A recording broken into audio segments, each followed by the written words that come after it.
Wange déclaration ni anti kwa haluwa ya kibeberu.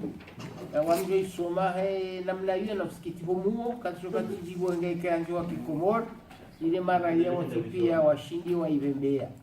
Sha ngasta hosoma haleo shaka biasa ya namzozingana le giri ukaitara jamulo abaike kialifube no wakomoro ishi.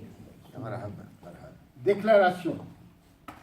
4 décennies après son accession à l'indépendance, les Comores s'enlisent dans des crises à répétition. Les régimes se succèdent et se ressemblent, sans qu'un changement notable ne se traduise dans la pratique politique. Et pourtant, l'alternance intervenue à la tête de l'État en 2016 suscita de grands espoirs parce qu'elle était porteuse d'espérance. Près de 2 ans, depuis son retour au pouvoir, le bilan du colonel Azali est catastrophique, pour le moins que l'on puisse dire.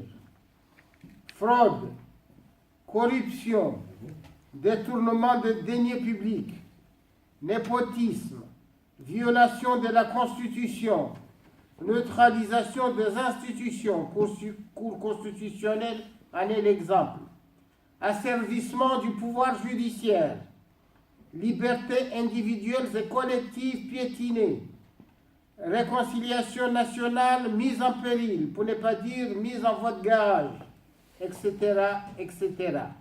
Tels sont les mots qui ruinent aujourd'hui les Comores, provoquant des désillusions à la mesure des espoirs et des enthousiasmes prégnés. L'analyse des événements de ces derniers jours prouve que le pays se trouve plongé une fois de plus dans un nouveau purgatoire politique.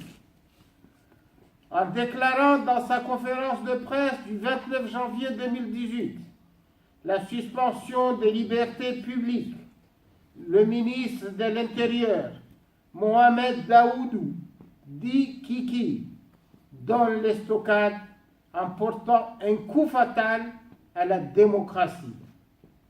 Il vient par cet acte de confirmer le funeste dessein du colonel Azali, son patron. Désormais, il n'est pas plus permis de douter. C'est un régime autocratique aux relents fascisantes et de sinistres mémoires qui se profilent à l'horizon. Une dictature aux méthodes brutales qu'on croyait à jamais révolue. Considérant la persistance du régime du colonel Azali dans son action répressive et de violation des droits de l'homme, à savoir intimidation, menaces de mort, agression physique des journalistes et des élus, arrestations arbitraires, détention illégale et sans jugement, interdiction de se réunir et de s'exprimer, etc., etc.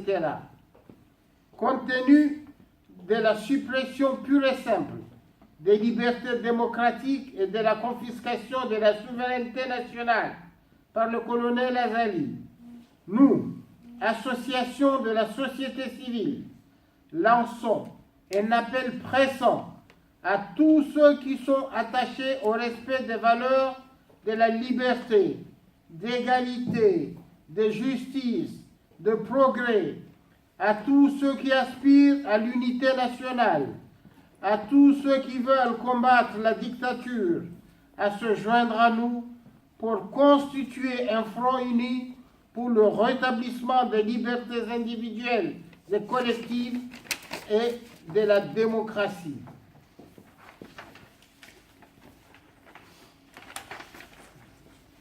Cette déclaration est signée par SOS Démocratie Comores, la CDH, Association comorienne des droits de l'homme, le collectif pour la défense de la démocratie aux Comores, le comité de soutien au journaliste Abdallah Agua. Fait à Paris le samedi 3 février 2018.